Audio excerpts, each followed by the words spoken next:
Supreme court से संजय दत्त को मिली 4 हफ्ते की राहत पर एक बार फिर से राजनीति शुरू हो गई है।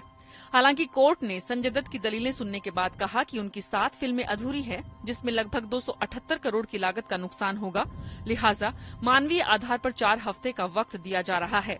लेकिन बीजेपी ने सवाल उठाया है कि गरीब और अमीर के लिए न्याय के दोहरे मापदंड क्या देश के लिए ठीक हैं?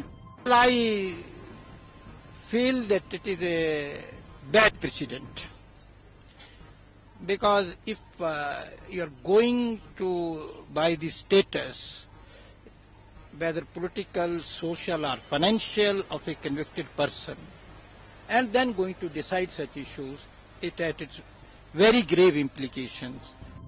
गौरतलब है कि महज एक दिन पहले यानी कल 1993 मुंबई बम ब्लास्ट के ही दूसरे मामले में दोषी जेबुनिसा अनवर काजी की अर्जी को सुप्रीम कोर्ट ने खारिज कर दिया था। जेबुनिसा ने भी अपनी अर्जी में सरेंडर करने के लिए मोहलत मांगी थी। इसके अलावा इशहाक मोहम्मद और शहरीफ अब्दुल की याचिका को भी सुप्रीम कोर्ट ने खारिज कर दिया था। इसी को मुद्दा बनाते हुए बीजेपी ने सवाल उठाया। वहीं कानून के जानकारों के मुताबिक इन दोनों की तुलना बेमानी है, क्योंकि दोनों याचिकाओं का आधार अलग अलग है। There was a common feeling among the people and discussion by media also that probably Sanjay would not get it. But the difference between Sanjay's matter and yesterday's matter was this, that yesterday they had contended, taken up some issues relating to facts and law, whilst today Sanjay Dutt's application was purely on humanitarian ground, it was purely seeking indulgence. Supreme court के फैसले से उन film निर्माताओं को भी राहत मिली है जिनके करोड़ों रुपए दांव पर लगे हैं।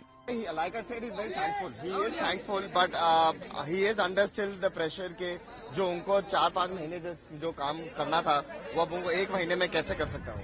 अदालत के फैसले के बाद संजय दत्त के साथ भले ही बॉलीवुड को भी राहत मिल गई हो, लेकिन इससे एक बहस शुरू हो गई है कि क्या न्याय का पैमाना भी अलग अलग हो सकता है। हालांकि अदालत ने साफ किया है कि सभी मामलों में एक ही नियम लागू नहीं होते और यह मामले दर मामले के आधार पर निर्भर करता है।